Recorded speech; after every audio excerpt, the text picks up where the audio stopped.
wala tuna chuanin antina in WhatsApp kan thil post te kha kan tu de kan fa te na motinga an lo post group pa ten lo post ta kan lo kan create lo in khating message khat alo rei to chuna delete thei lo ani amar chu khating kha delete le dan o ma chu kan lo soi do na ngun takin antina hei tuna WhatsApp kan lo lut ta a i kan heta hian TKB group kan lo lut ta heti rei lo te post kha chu ti hian in han click la han hei delete for everyone ti kha om mai don da ni masai post rei to deu na mi ni khachu antinan tlai lam pa te khanin i lo post ta a alo rei to deu ani chuanin antinan ten in click a lo rei to deu ni chuanin hei delete for mi chau om ta ni kha delete for all kha thei to lo ta mar chu kha ti le thei ta dan kha om ani tuna hing ati dang lo se ngun deu in lo enanga in lo ti venga ti chuan in lo nakina in post to te po kha i delete in du le ani chuanin in delete le thei ta nani chu WhatsApp khanin in lo lut ni chuan WhatsApp khain clear vek anga in lu na kha chuanin ti hian settings a in lut anga application and permission a in lut lenga at athena chuan mobile more settings te nianga chuan apps akhan application all application a khain lut anga chuan ta han WhatsApp in jong don ta ni ta hian chuan ta hian hei WhatsApp kha in muta chuan in force stop ma hian in data khain off ang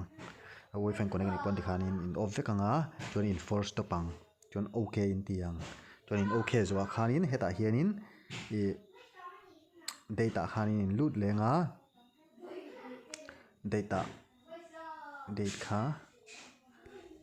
in lut anga date and setting khongai omle date and time in lut anga chuanin auto hi in off anga chuanin in post na dark zata kha in thriat angai tan chin mi WhatsApp ka soi kha in tinanin i voinai post ania voinai post ni chuan ta hin voina mi an ta September post ni pon September khai select me nga ti khanin khatiang zer khan chuanin a set time ma khanin i post na china kan post ka chu i kan back date vak don ta ni kha entinan i PM ani ta daruk ngor o daruk darnga vela point de yang darnga PM vela ka posang de hangan kan back date don ta ni dar pinchon i okay anga chon i okay zo khanin WhatsApp ai lut le don ta ni chon na china mi hakan en le anga ti hang ka kaing lo to a chon na china ka post kha khonga delete thei to lo kha ai in lo lut har em ti khan ta he delete thei to ti khan en la china delete in ti nga he delete for everyone ti khalu le ang in back date vak don ta ni se thiam he daruk le mi somnga paruk PMI post ni khachuin dar nga vela khanin i back date de don ta ni ti chuanin i delete anga delete for mi chau kha he delete for everyone khan chuan delete for everyone khan click anga chuan in delete le the to mai don ani kha ani chuan delete zo khanin in du le settings kha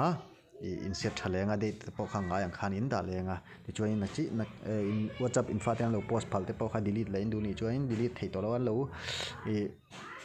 thei to lawa kan post na rei to a